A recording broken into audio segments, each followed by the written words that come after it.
ये कहानी शुरू होती है सौरभ राजपूत से। 29 साल का एक मेहनती इंसान जो मर्चेंट नेवी में काम करता था। 2016 में उसकी शादी मुस्कान रस्तोगी से हुई थी, एक लव मैरिज। उनकी एक प्यारी सी 6 साल की बेटी थी। सौरभ पिछले कुछ सालों से लंदन में था, जहां वो एक बेकरी में काम करता था, लेकिन परिवार को बताता था कि वो जहाज पर है।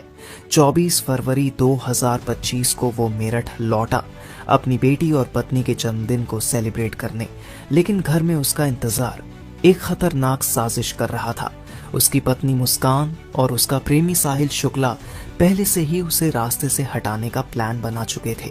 पुलिस की जांच में खुलासा हुआ कि ये साजिश कई महीनों से चल रही थी। मुस्कान और साहिल का अफेयर शुरू हुआ था 2024 में।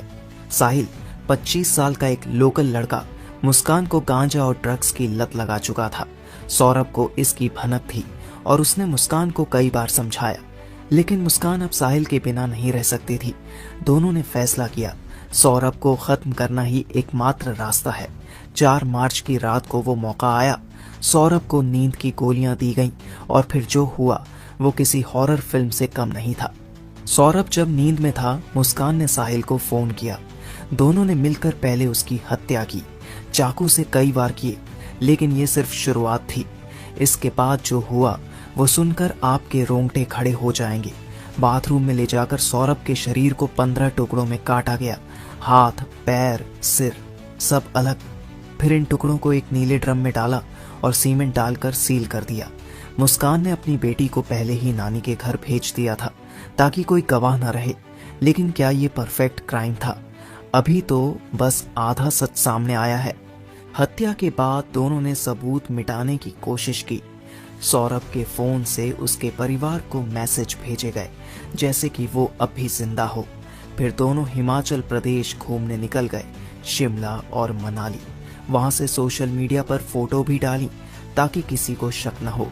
17 मार्च को वो मेरठ लौटे। मेरठ लौटने के बाद मुस्कान घबराई हुई अपने पिता के पास पहुंची।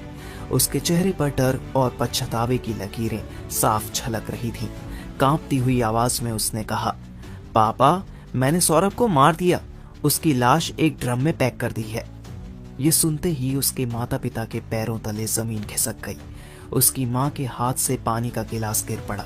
तूने ये क्या कर दिया मुस्कान? उसके पिता ने हैरानी और गुस्से में पूछा। हालात की गंभीरता को समझते हुए वे तुरंत मुस्कान को लेकर पुलिस स्टेशन पहुंचे। अब पूरा देश यही पूछ रहा है, क्या मुस्कान और साहिल को फांसी की सजा मिलेगी? ये कहानी सिर्फ एक मर्डर केस नहीं है, ये कहानी है प्यार और वफादारी की हकीकत की। कभी कभी जिस इंसान पर हम सबसे ज्यादा भरोसा करते हैं वही हमारे सबसे बड़े दुश्मन बन जाते हैं। सौरभ को इंसाफ जरूर मिलेगा, लेकिन यह कहानी हमें एक बड़ा सबक सिखाती है। प्यार में आंखें बंद कर लेना कभी कभी सबसे बड़ा धोखा साबित हो सकता है। क्या सजा मिलेगी इन दोषियों को? कमेंट में अपनी राय बताएं।